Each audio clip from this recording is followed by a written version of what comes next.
As a believer in Christ, it is your duty to pray for your church.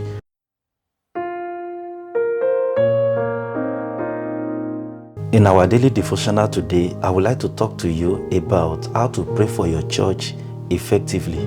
Why you must pray for your church? I want to challenge you to pray for your church today, and I want you to know that your church needs your prayers. My scriptural reading today will be taken from the book of Romans chapter 1 verse 9. In one of the letters of Apostle Paul to the church at Rome, he said, "For God is my witness, whom I serve with my spirit in the gospel of his Son, that without ceasing I make mention of you always in my prayers. For God is my witness, whom I serve with my spirit in the gospel of his Son, that without ceasing I make mention of you always in my prayers." We have heard and we have read that Paul may plant, Apollo may water, but it is God who gives increase. I want you to know today that as a believer in Christ, it is your duty to pray for your church every day.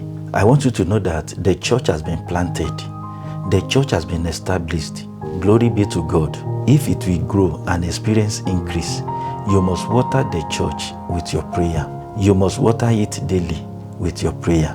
The reason why many churches are not growing is because there are too many people who rather complain, who murmur, who backbite, who grumble, instead of bending their knees and pray for their churches and call upon our faithful God in prayer.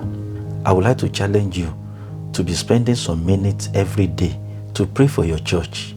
I know you spend a longer time in prayer daily, but right now I'm talking about you spending some minutes of your prayer time to pray for nothing else but your church.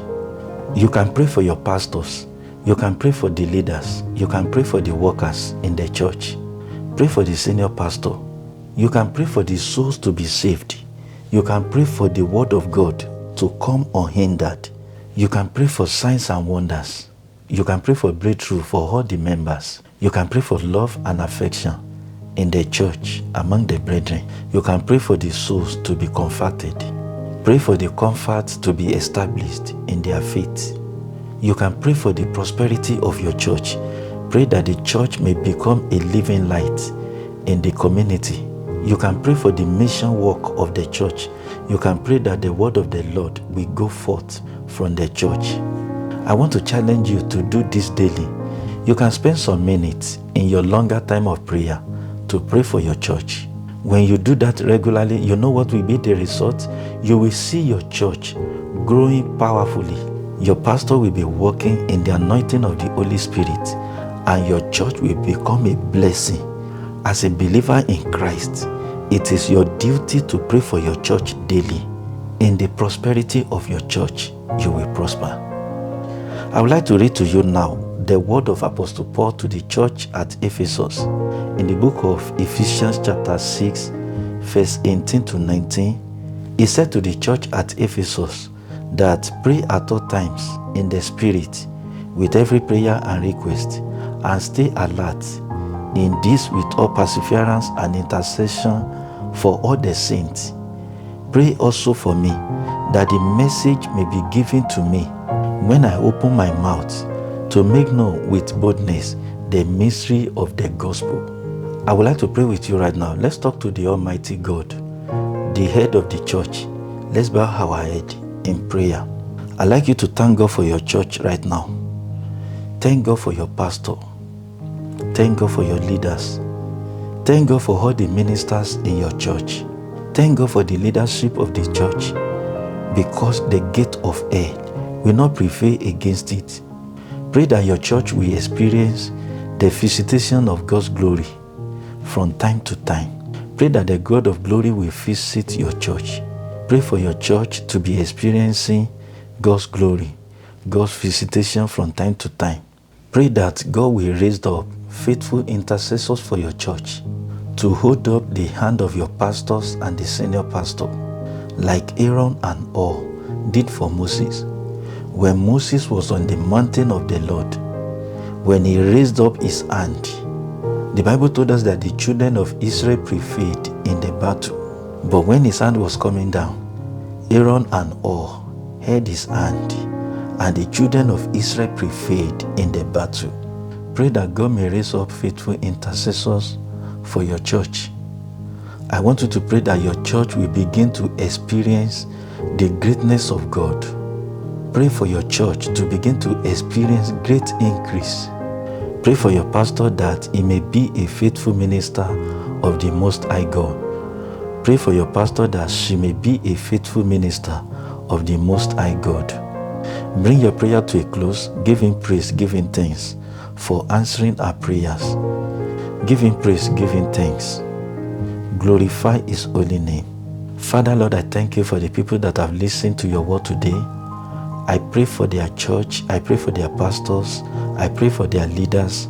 I pray for their workers in the church. I pray that you will strengthen the hand of the feeble ones. You will encourage them. I pray that your church will move from strength to strength, from glory to glory. And I pray that the gate of hell will never prevail over your church. Lord, we give you praise. Lord, we give you thanks for answering our prayers. In Jesus' mighty name, amen. I would like to thank you for listening to this message. My hope is that you've been tremendously blessed today. I want you to leave a comment below and share with us how this message has impacted your life. I also want to let you know that you can listen to our podcast anytime, anywhere on various popular platforms such as Spotify, Apple Podcasts, Spreaker, and others. Check the link below to make your choice on any of the platforms that are comfortable and convenient for you. If you are passing by for the first time here today, I'd like to welcome you to the family of God. I would like to encourage you to listen to more messages and experience God in new ways every day. Share this kingdom gospel to your friends, to your family, and your loved ones. You could be a blessing to them by doing so regularly. If you need prayers, encouragement, and counsels, send a message to me, send to my email, or leave a comment under the comment section below. I will reach out to you at the appropriate time. God bless for doing that. Until I come your way next time, I love you with the love of Christ. I'm Rinde Gbenro. God bless. Bye for now. Everyone needs a shoulder to cry on. Everyone needs a helping hand. Everyone needs someone to rely on. Yes, everyone needs a friend. So let's come together, celebrate each other, stand united as one. We lift our hands up and pray, lay all our love before Him with all of our faith. He is the change within us, there is a light, let Him lead the way. Lift our hands up and pray today. Oh, pray.